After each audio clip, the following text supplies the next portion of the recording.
ఇంకా చాలు, రాత్రి వాడు పడుకున్నాకే తీరికగా మొదలు పెట్టొచ్చు పదా అని అంది అత్త. ఇంతలో నేను వెళ్ళి మళ్ళీ నా రూమ్లో చదువుతున్నాను అత్త అని నా రూమ్లోకి వెళ్ళి కూర్చొని చదువుతున్నాను. కానీ నేను వచ్చేటప్పుడు నా చెవి ఒకటి మా అత్త మామ మాటల మీద వేసి ఉంచాను. మామయ్య కొంచెం సేపటికి వంటింట్లోకి వెళ్ళారు. ఏం చేశారో మరి మామయ్య. అబ్బా ఏంటండి మరీను అంది అత్త. మామయ్య ఏమీ మాట్లాడలేదు. అబ్బా రాజా ఇంట్లోనే ఉన్నాడు కదా, చూస్తే బాగోదు అంది. అబ్బా వాడు చదువుకుంటున్నాడులేవే అన్నాడు మామయ్య.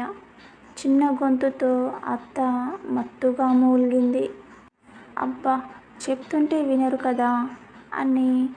అమ్మో ఏంటి నీ బుజ్జిగాడు ఎగిరెగిరి పడుతున్నాడు అంది అత్త.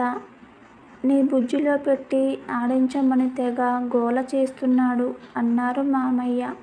అవునా, రాత్రంతా నా బుజ్జిని బాగా ఆడించి కక్కించేశారు అని అత్త అంది. అబ్బా దానం ఏంట అని అత్త అంది. అవును అని అన్నాడు మామయ్య. అత్త ఎందుకంత తొందర, నిదానంగా. అబ్బా గదిలోకి వెళ్దాం పదండి అని అంది అత్త.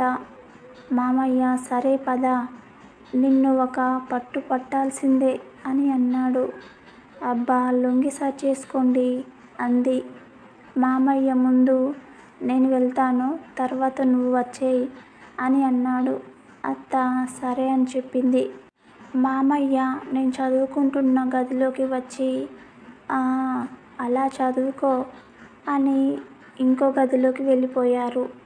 ఆ తర్వాత అత్త నేను ఉన్న గదిలోకి వచ్చి చదువుకుంటున్నావా రాజా, సరే వంటింట్లోకి పిల్లి వస్తుందేమో చూడు, మీ మామయ్య గారికి తలనొప్పిగా ఉందంట, అమృతాంజన్ రాసి వస్తాను అంది. సరే అత్త అని నేను అన్నాను. అత్త మామయ్య ఉన్న గదిలోకి వెళ్ళి తలుపు దగ్గరికి వేసింది. కానీ గడియ పెట్టలేదు.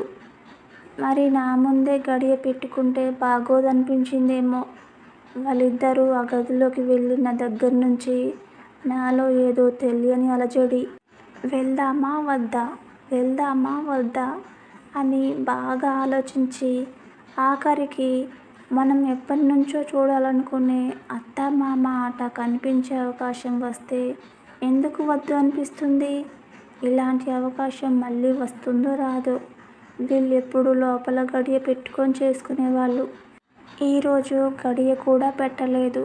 ఇంత మంచి అవకాశాన్ని వదులుకోకూడదు అని అనుకొని నిదానంగా నేను కూర్చున్న గదికి అత్తామామ వాళ్ళ గదికి మధ్య ఉన్న తలుపు దగ్గరికి వెళ్ళి చూస్తే తలుపు బాగా దగ్గరగా వేసి ఉంది. నేను తీసేటప్పుడు ఏమాత్రం సౌండ్ వచ్చినా వాళ్ళకి తెలిసిపోతుంది. ఇప్పుడు ఎలా అని ఆలోచనలో పడ్డా. అప్పుడే లోపల నుండి అత్త మూలుగులు చిన్నగా వినిపిస్తున్నాయి అని నాలో టెన్షన్ ఇంకా పెరిగిపోయింది. తలుపు తీస్తే ఖచ్చితంగా వాళ్ళకు తెలిసిపోతుందని తలుపుకు నా చెవి పెట్టి విన్నాను, లోపల మాటలు ఏమన్నా వినిపిస్తాయేమో అని. లోపల అత్త అబ్బా గంట కూడా అవ్వలేదు, మరీ ఇంత యావ పనికిరాదు అంది. నువ్వేమో రోజు రోజుకి ఇంత అందంగా తయారయ్యి నా ముందు తిరుగుతుంటే ఎలా ఆగగలను చెప్పు అన్నారు. అప్పుడు అత్త రాత్రిపూట రోజు చేసుకుంటున్నాగా, మరీ కొత్తగా పెళ్ళైన వాళ్ళలా పగలు కూడా అంటే ఎలా అని అంది. కొత్తగా పెళ్ళైతేనే పగలు చేసుకోవాలా? ఇలాంటి రసగుల్లా పెళ్ళాంగా ఉన్నప్పుడు ఎప్పుడు అవకాశం వస్తే అప్పుడు జుర్రుకోవడమే అన్నారు మామయ్య.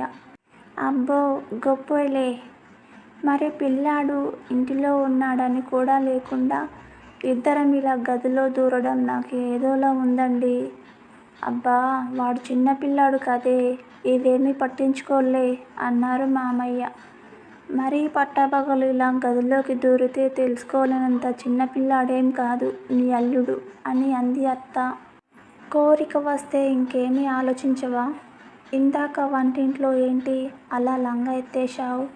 వాడు కానీ గబుక్కున వస్తాడేమో అని ఎంత కంగారు పడ్డానో తెలుసా అని అంది అత్త. వాడిని అప్పుడే చూసి వచ్చాను కదా అని అలా చేశా.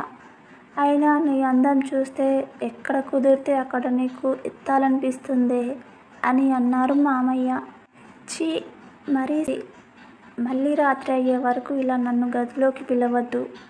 మళ్ళీ గదిలోకి దూరితే వాడికి అనుమానం వస్తుంది అని అంది అత్త. సరేలేవే, ముందు రావే అన్నారు మామయ్య. ఏయ్, అన్నీ ఊడదీయకు అంది అత్త. పైకి నడుస్తుంటే నాకు పుట్టిన కోరిక తీర్చుకోవద్దా మరి అన్నారు మామయ్య. అయ్యో, ఎందుకు వద్దంటాను? నాకున్న 4 ఆస్తులు నీకు ఎప్పుడూ రాసిచ్చానుగా అంది అత్త.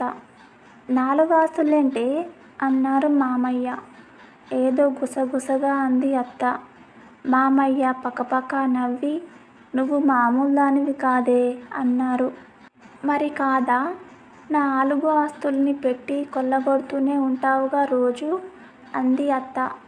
నువ్వు కొసరి కొసరి వడ్డిస్తుంటే కొల్లగొట్టక ఏం చేయను? అయినా నేను రోజు కొల్లగొడుతున్నా నీ ఆస్తుల అందమేంటి ఇంత పెరిగిపోతుంది అన్నాడు మామయ్య. ఏమో, రోజు వాటిని వాడుకునేది నువ్వేగా, పెంచినా తగ్గించినా నువ్వే కదా. నాదేముంది చెప్పు అంది అత్త. చాలాసేపు శబ్దాలు వచ్చాయి. ఒక్కసారిగా శబ్దాలు ఆగిపోయాయి. అప్పుడు అత్త, చాలాసేపు అయింది కదా, ఇంకా చాలు, రాత్రి వాడు పడుకున్నాకే తీరికగా మొదలుపెట్టొచ్చు పదా అని